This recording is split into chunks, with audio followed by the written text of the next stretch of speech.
Salam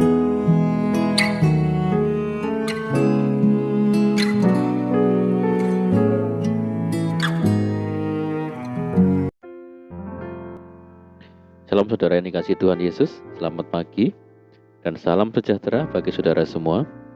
Saya menyapa bagi saudara yang ada di Indonesia dari Sabang sampai Merauke, baik yang di kota maupun yang ada di desa.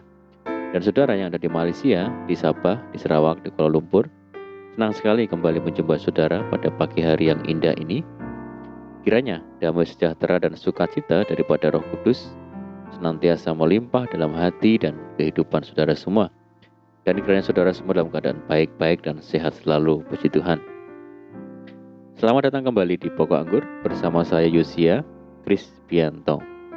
Mari saudaraku, sebelum kita bersama-sama merenungkan firman Tuhan, mari kita satu di dalam doa. Bapa di surga, Bapa yang baik, Bapa yang penuh dengan kasih dan karunia, Bapa yang kami muliakan, kami agungkan, dalam nama Tuhan Yesus Kristus, kami mengucap syukur oleh karena pertolongan, penyertaan Tuhan di sepanjang malam dalam istirahat kami, sehingga kami boleh melewati malam hari ini dengan penjagaan, dengan penyertaan, perlindungan Tuhan. Itu semua karena berkat pertolongan Tuhan. Dan pada pagi yang indah ini kami kembali rindu ya Tuhan untuk merenungkan firman-Mu. Berbicaralah kepada kami, urapi kami dan jamah hati kami, sehingga kami dapat mengerti maksud firman-Mu. Terima kasih Tuhan, kami siap merenungkan firman Tuhan hanya di dalam nama Tuhan Yesus kami berdoa. Amin. Baik saudaraku, kita akan membaca bersama-sama di dalam 1 Yohanes 5 ayat yang keempat. Sebab semua yang lahir dari Allah mengalahkan dunia, dan inilah kemenangan yang mengalahkan dunia, iman kita. Puji Tuhan. Saudaraku, setiap orang, terutama anak-anak Tuhan, selalu mendambakan hidup yang berkemenangan. Namun dalam kenyataannya, kehidupan rohani kita seringkali tidak stabil atau labil. Terkadang menang, terkadang kalah. Akibatnya, kita mudah jatuh bangun di dalam dosa dan kesalahan yang sama. Renungan dari 1 Yohanes 5 ayat 1-5 memberikan 3 cara bagaimana kita dapat hidup dalam kemenangan atas dunia ini. Saudaraku, berbicara tentang dunia, kita akan belajar bagaimana pemahaman Alkitab mengenai dunia. Pemahaman Alkitab tentang dunia bukanlah hanya dalam arti yang sempit, yakni dunia jasmani tempat kita tinggal sekarang ini. Istilah dunia juga dipakai untuk menunjukkan pola hidup yang bertentangan dengan kehendak Tuhan, atau hidup secara duniawi, atau serupa dengan duniawi. Di dalam 1 Yohanes 2 ayat yang ke-16 mencantumkan 3 jenis keinginan manusiawi, yaitu keinginan daging, keinginan mata, serta keangkuhan hidup. 3 keinginan tersebut merupakan musuh terbesar yang hidup di dalam diri manusia, dan untuk menaklukkannya tidaklah mudah, saudara.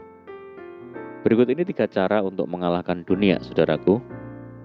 Yang pertama adalah iman atau percaya kepada Yesus Kristus. Saudaraku, Yesus yang kita sembah adalah Tuhan yang perkasa, yang telah mengalahkan dunia.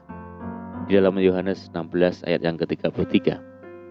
Tuhan menghendaki agar kita, anak-anaknya, memiliki kuasa yang sama dengan yang Ia miliki, yaitu kuasa untuk mengalahkan dunia. Jika kita rindu untuk menjadi umat pemenang, gunakanlah iman di dalam Yesus Kristus, saudara. Maka kita akan mampu mengalahkan dunia dan segala keinginannya. Mari kita hidup sebagai orang benar. Orang benar akan hidup oleh karena iman atau percaya.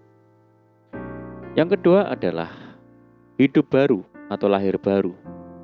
Artinya, hidup yang diperbaharui oleh Tuhan atau hidup yang dilahirkan kembali. Di dalam Yohanes 3 ayat yang ke-7. Orang yang dilahirkan kembali bukan berarti mengalami reinkarnasi, melainkan mengalami pembaruan hidup, meninggalkan kehidupan yang lama dan memunculkan kehidupan yang baru. Segala dosa disucikan dan hidup dalam pertobatan. Di dalam 1 Yohanes 5 ayat yang ke-18 mencatat, setiap orang yang lahir dari Allah tidak lagi berbuat dosa, tetapi dia yang lahir dari Allah melindunginya, dan si jahat tidak dapat menjamahnya.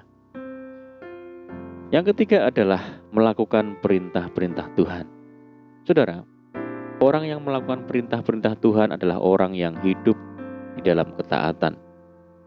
Seluruh aspek hidupnya berpadanan dengan firman Tuhan yang benar dan murni.